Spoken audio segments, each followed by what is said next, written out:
Hey guys, how's it going? I'd like to apologise if the sound during this video is going to be a little bit off. My neighbour seems to think it's necessary to mow his lawn every single day. He's just stopped. So the other day I said I would do a bit of a director's commentary slash Q&A.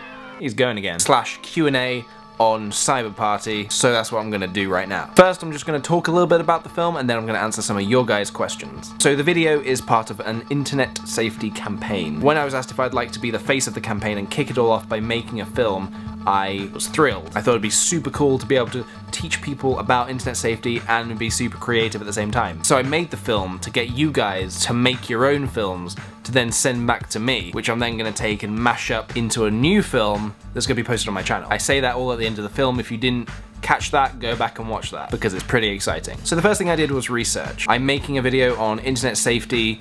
How am I going to do this? So me, Sophie, and Jamie started by researching in existing internet safety PSAs, and a lot of them are pretty bad. They're super patronizing towards kids, acting as if they don't even know what the internet is, and I just didn't want to do that. I didn't want to do anything like that. So I think the best way for me to have got across the message was to go as creative as possible, to just get you guys thinking about what you would like to make, because then when the final film's made, we're gonna have all these creative submissions mashed together, and what better way to teach people about a movement than showing them something really cool. So I hope that makes sense. So I think we started by writing it really crazy and dark, and then worked backwards to make it more acceptable. We also had to take into account what's achievable in the time we had, because we knew we didn't have infinite time, we had a deadline. So for example, early on, we actually wanted the character to be molded into the set. He was going to be part of the walls, and his face would just be kind of sticking out like that, and logistically that would have never worked. We went through like 10 different ways that we could make the set to make that work, but then we were modeling the set too much around this one character, so we ditched that character and started thinking, so how is the set actually going to be built? And like I said, we went through 10 different ways. Fabric, flats, cardboard. At one point it was just going to be a blank empty space. Eventually we got to the decision that we made, which was cardboard. Another thing is that we drove back and forth to London for the days of the setup, which was 3 days. It was super early mornings and it was super late nights, but that is what filmmaking is. So the second night of setup was finished and we were leaving the YouTube space, and I said, guys, I've got this crazy idea.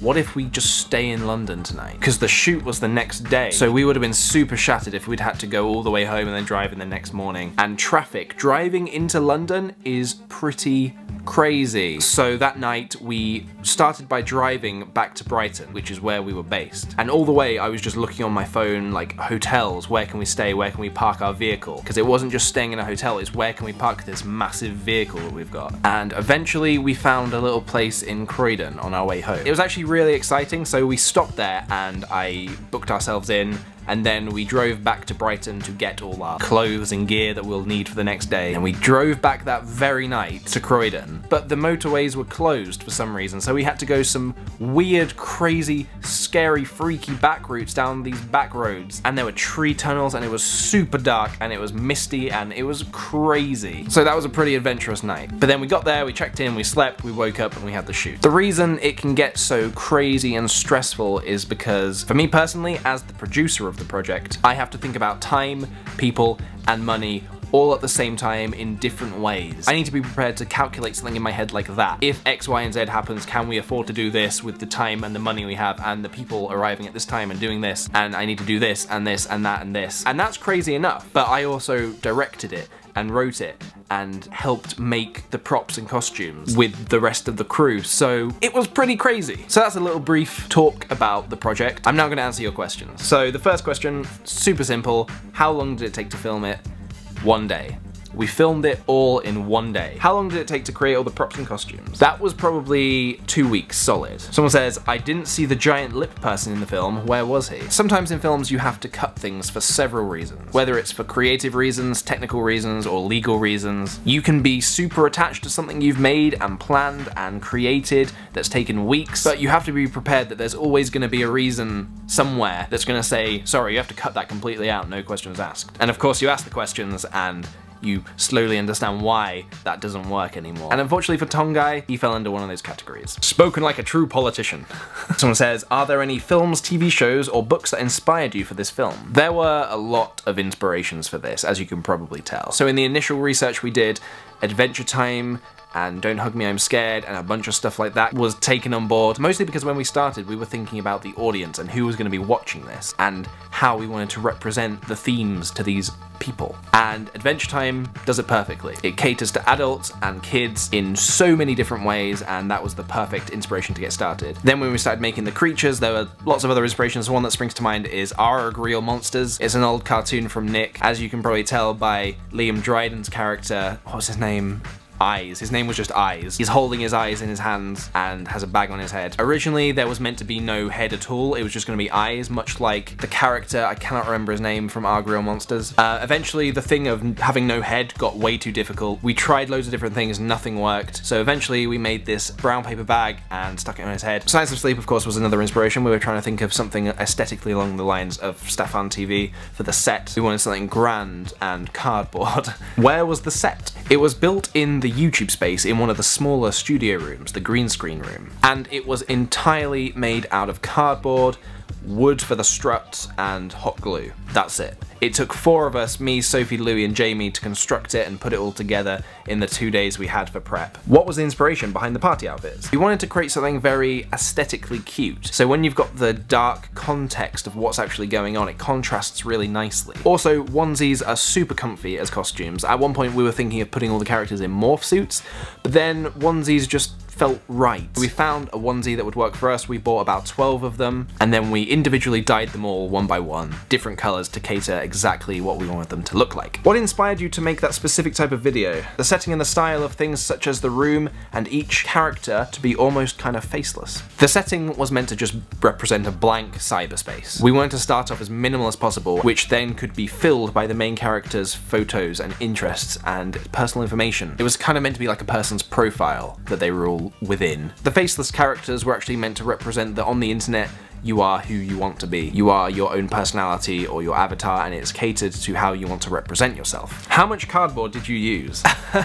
A lot. The set was made out of 36 sheets of 1 meter by 1 meter cardboard, if my memory serves me correctly. And then the costumes and props, which were all entirely made out of cardboard, took probably another 12 sheets to get everything made. It was a lot of cardboard. How long have you been working on said film? We've been working on it in bursts since January. It was a couple of weeks on concept and writing, then we took a bit of a break. Then after that it was 2 weeks on pre-production, and then we went straight into the shoot. Then I took a week off and then started editing. The edit took about a week to 2 weeks, and then it was just bits of tweaking until it got released. It was actually launched in secondary schools first, which was, I think, mid-March, so it's been finished for a while. And then a month later, I uploaded it to my YouTube account. Someone says, I was sort of wondering, what do you do with all the props and costumes once you've done? We tried to keep what we can. They might come in useful later, or we just put so much effort into them that we can't bring ourselves to throw them away. We had an idea on this shoot that maybe we could auction them off or give them away or something. Probably for the time and cost that went into them, it would be more of an auction off kind of thing, but that's not a thing. That's just something we thought. That's not gonna probably happen. Unless it does, then it would. Someone says, your characters are oftentimes monsters of all shapes and varieties. What attracts you so much about these kinds of characters? I think because of the style of the films that I make, it makes the characters more memorable. It also takes my films out of reality and puts them into my own universe, which is cool. Also, you can do a lot more with a character who doesn't have those realistic restrictions of a human. Who exactly was Mr. Everyone? What kind of part was he playing? So, Mr. Everyone was a bit of a weird one. The initial idea that we had for him didn't really translate the way we initially wanted because of many reasons, but the idea behind him is that he is the human embodiment of everyone. Hence the masks on his bag and his age. He is like the combination age of everyone, ever. And at heart, he is just an old man who wants to fit in at this party. He's arrived and he has this mask that looks similar to Fox and his friends' masks. He's kind of crudely made it himself and put it together and it looks awful. And yeah, he's just meant to be a bit of comic relief, I suppose. Do you ever abandon a project or making a prop because it becomes too difficult? We never abandon anything unless we've given it a good shot. And at any stage of creating something, if we logically think this isn't going to work for whatever reason. Maybe it's too difficult, maybe it'll cost too much, maybe it'll take too much time. Then we think of another way to do it. As a filmmaker, you should always be thinking, okay, if I can't do it that way, I still want to do it, but how else should I do it? Because there's always a solution. Hence why we made the whole set out of cardboard. So for example, originally the computer was meant to be a big box in the center of the room, but it came to the day of the setup and we still hadn't had time to get around to making it. So Sophie suggested, what if we just cut a hole in the wall and make that the computer? And initially, that was terrifying, because once the walls are up, you have one chance to get that right, because once you've cut a hole in the wall, what are you gonna do then if it doesn't work? But we tried it and it did work. It worked amazingly, probably better than it would have worked if we'd made a box computer. Is this pink or red? Someone asks if there were any improv scenes. Half and half. It was scripted and the shots were planned pretty carefully, but there's always opportunity for improv, and I love it, because when you're working with such talented actors, in this case they were all YouTubers who I knew very well, I knew that they would bring their own things to the table. With the dancing and with Bertie's actions, I would explain to Bertie, okay, the character says this line and he's feeling a bit like this, how would you say it, how would you portray that?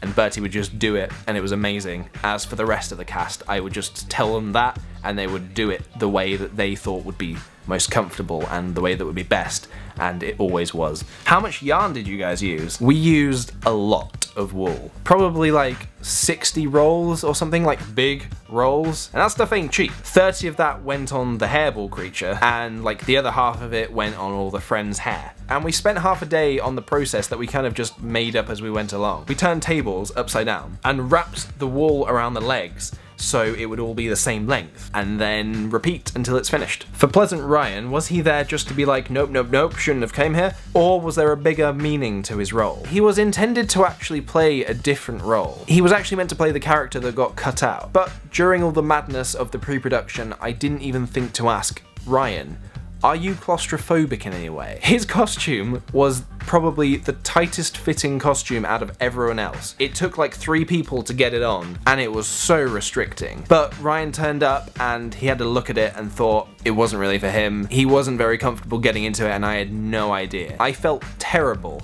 but he was there and really wanted to include him in the film, so I think we found the right role for him. I think I might just include Pleasant Ryan in all my films now, playing Pleasant Ryan. And the final question is, did it turn out the way you wanted it to, or were there things that had to be changed? A lot changed. A lot always changes, and there are tons of reasons. There's always so many reasons for things to change. That's why you should never get too attached to your initial idea, because it will change no matter what. The original concept was supposed to be quite a lot darker. We were making this knowing that it was going to be shown in secondary schools, and it was aimed at a very specific audience, and it had a very specific need. It had to inspire people to make their own films. So we had to cater all of our ideas to all these different factors, yet we still managed to keep all our creative integrity on it, and I'm still super happy on the final product. I think it's very unique and creative and colourful and crazy, and by the sounds of it, you guys like it too, which is very important to me. So yes.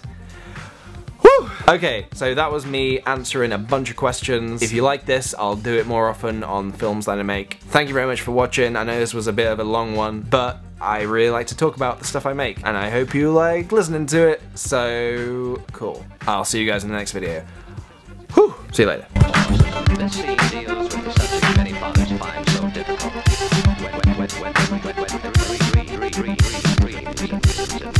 When